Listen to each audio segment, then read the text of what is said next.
You used to love this. You used to stay up late because you wanted to, because building things felt like magic, because solving a problem at midnight felt like winning. But somewhere along the way, something changed. The magic faded. The screen that used to excite you now feels like a wall closing in, and you can't figure out when it happened or why. That's burnout, and it doesn't arrive all at once. It comes in stages, 7 of them to be exact. And if you're a software developer, you're more vulnerable than almost anyone. Let's break them down, because understanding what's happening to you is the first step to getting out. Stage 1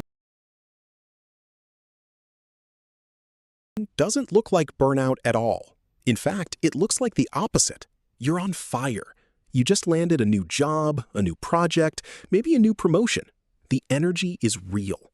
You're shipping features faster than anyone on the team. You're volunteering for extra work.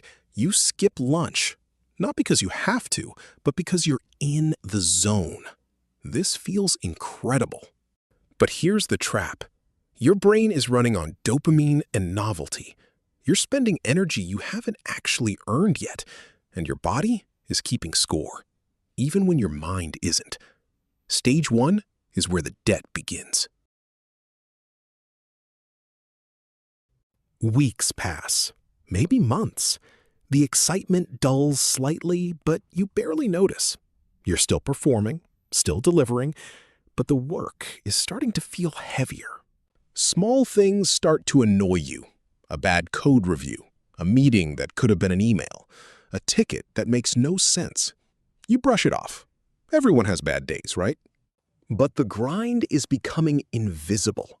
You're grinding through tasks not because you're driven, but because stopping feels wrong. The work has become an identity, and that's dangerous.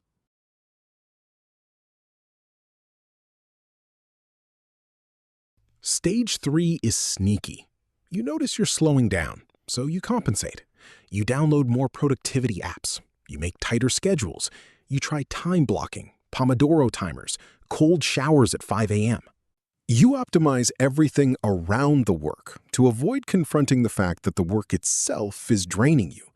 You tell yourself you just need better systems, better habits, more discipline. But discipline can't refill an empty tank. And optimization can't replace rest.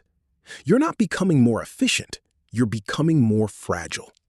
The illusion of control is the trap of stage 3. This is where it gets dark. You stop feeling things about your work. Not frustration, not excitement, just nothing. A colleague ships something impressive, you feel nothing. You solve a hard problem, you feel nothing. You show up to stand-ups. You answer Slack messages. From the outside, you look functional. But inside, the lights are off. Developers call this the flat line. Psychologists call it depersonalization. Either way, it's your brain protecting itself. When your brain can no longer process the emotional weight of stress, it shuts the emotion department down entirely. You're not broken, but you are in serious trouble if you don't listen to this signal. For many developers, coding isn't just a job, it's who you are. You've built your entire identity around being the smart one, the problem solver, the builder. So when you can't do it anymore, who are you? Stage 5 is an identity crisis. You start to question everything. Was this ever the right path? Are you actually good at this? Or were you just lucky? Imposter syndrome, which was always lurking, now screams at full volume. You stop talking to your team about problems. You start hiding your struggles, because admitting you're struggling feels like confirming the thing you fear most, that maybe you were never really cut out for this. Now you start pulling away from your team, from your friends, from your hobbies, from everything that used to fill your life outside of code. The world gets smaller. You cancel plans. You don't return messages. Sleep patterns collapse. You stay up too late doing nothing. Not working, not resting, just existing in a kind of limbo. And the silence feels safer than any conversation. Stage 6 is dangerous because isolation amplifies everything. Every negative thought gets louder with no one around to challenge it. The longer you stay here, the harder it is to leave. Stage 7 is the wall. Your body and mind refuse to continue. You wake up and cannot make yourself open the laptop. Not won't, cannot. The tank isn't low, it's bone dry. This is total system shutdown. Some developers quit their jobs at this stage. Some take medical leave. Some just silently disappear from projects, from communities, from GitHub. Not because they're weak, but because they hit the point no one warned them about. But here's what matters. The breaking point is not the end.